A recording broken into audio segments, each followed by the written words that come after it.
Okay, my name is Gerard Tretton, and I came to Ecuador in 1994.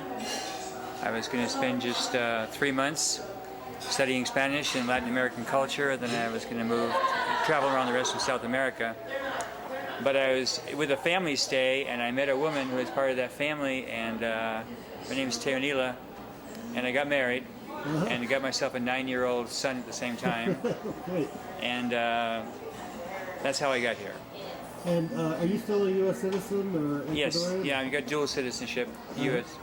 I've got Ecuadorian citizenship and USA citizenship. And where did you come from? Where did you live in the States? California. And what were you doing there? I was a real estate development consultant. Yeah, economics mostly, on large-scale projects. Right, commercial buildings and things? Either large vertical projects downtown or large tracts of land. Yeah. One more time.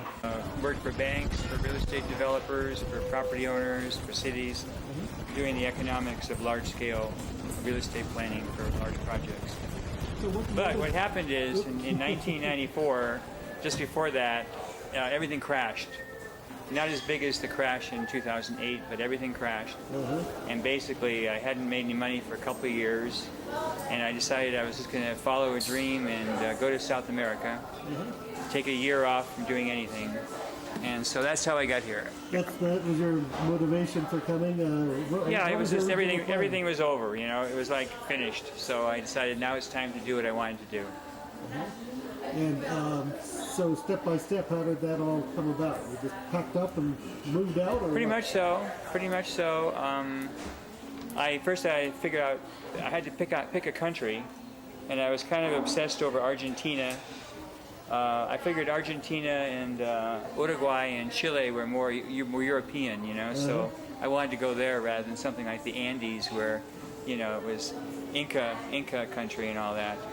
But a friend of mine had been to the Galapagos and had visited Quito and met some students who had studied in Cuenca, and she told me about it, and I found out that I could do a study program for 3 months for about 1/6 of what it would cost me in Argentina. So I decided to land in Ecuador and then travel around the rest of South America. Was that Trans World English by any chance, or where I was going to study? Yeah. No, it was Centro de Estudios Interamericanos. Okay. It's called CDI. It's still here. Called CEDEI or something like that. CDI, yeah. I used to do some work with Trans World English in San Francisco that used to certify people to teach Spanish, or to teach English to Spanish people, which was kind of interesting. So, were you married when you came over here? No, I was not married. So you didn't leave any children or grandchildren or anything behind? Nope. So are you still working, or are you retired, or? I worked when I was down here. Well, first of all, we moved to the United States in 2000, at the end of 1999, after the banks crashed here, because it became economically impossible to live here because of the crises. And I had been working as an importer of car parts, specialized parts for certain SUVs and stuff, and there was a big problem when the banks crashed here. So we moved to California, myself, my son was 14 at the time, my wife and I, and we started out again. I started working in the same business that I did, which was real estate development economics, and did that for for 8 years, or longer than that, until we came back here in March of 2010. So when I was here, when I first got here, all I could do was teach English, because I couldn't communicate in Spanish, so I couldn't really do my profession. Then I got a teaching job at the university, teaching economics and accounting, and then through a student, I got into a partnership with him doing the car parts business. Yeah. Here in Ecuador? In Ecuador, yeah, in Cuenca. Are you still doing that? Or? Actually, I did it. No, I'm not doing it now. He's not doing it either. He's doing gold mining now. But when I went back to the United States, I continued doing a business here in Ecuador. I had people working for me, and I was doing the ordering of the parts from the United States, shipping them here. But that became a big problem too with the aduanas and trying to collect money from people, and I abandoned that business, and just stuck with my profession. Now, since I've been back, I'm retired. Okay. Yeah. So, I mean, you've lived there a pretty long time, and have you gone back and forth quite a bit? Or? Well, when we were living here in the 90s, we only visited from time to time, 2 or 3 times. When we were living in California, we came here about once or twice a year, because we kept our house here. And I'm glad we did keep our house, because it was a turnkey life for us when we returned. So you had a home and everything in California. Why do you choose to live overseas? Why did I choose to come back to Ecuador? Because the economy crashed there again. Oh. we go from when the economy crashed in 1993, 1994, we moved here.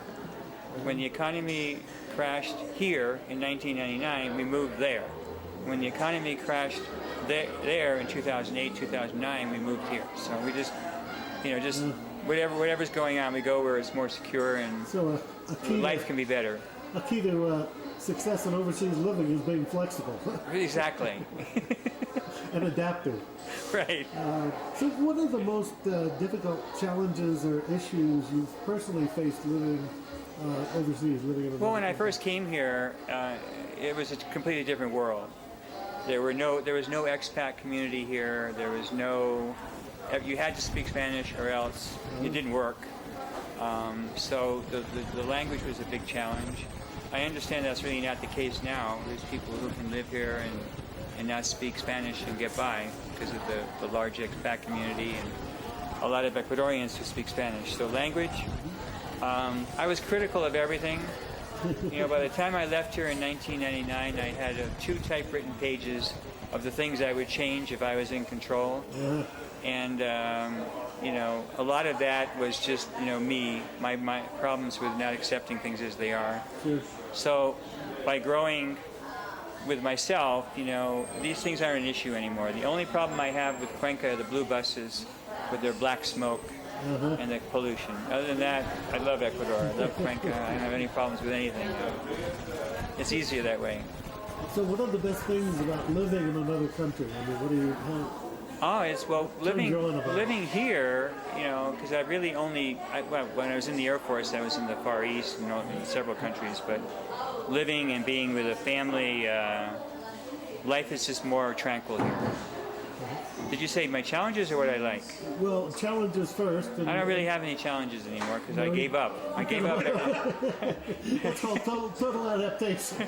I just gave up. It's easier that way. Instead of trying to change their culture, you accept the culture as it is. But in terms of what I like, I like it. It's just more tranquil here. I was just telling a friend yesterday that I'm becoming one of them.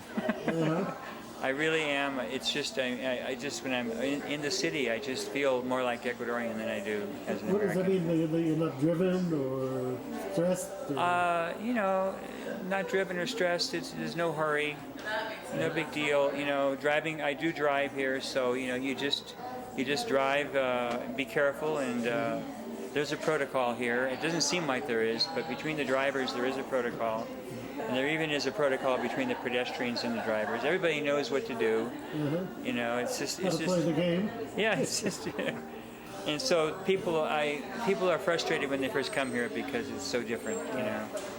One of the things that I found when I did formal research in cultural adjustment was that usually people are okay for the first 3 months or so, and then they have a tendency to go into culture shock, and either they get through that or they get out.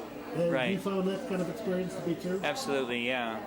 There's, we had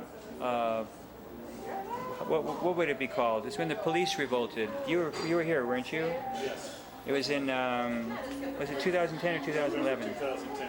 Yeah, the police revolted in September of 2010, September 30th, and some people called it a coup d'etat or a golpe de estado, as they call it here. And of course, Korea got locked up in a hospital and broke loose, and there was bullets flying and all that. There were, a half dozen people I know who left, and mostly it was the wives who wanted to leave. Yeah, that's stressed out. They had bought property, and they just wanted out. It was just too much, too chaotic for them. So. Yeah, that turned out to be some of my findings when I did research with corporate executives. Is that very often the reason for them either resigning their position was primarily family issues. Right. Kids having troubles, or the wife not being able to adjust, and then being distracted from the office. And in some cases, it made a dramatic impact on their company's ability to gain shares of the market in various countries. Right. So it's pretty interesting. So, what are the best things about living in another country? In another country or Ecuador? Well, Ecuador. In Ecuador, the best thing, like I've already mentioned, is it's just more easy living here, more tranquil, not as much commercialism. Although it's changing. There's been some significant changes in Cuenca since I lived here in the 90s.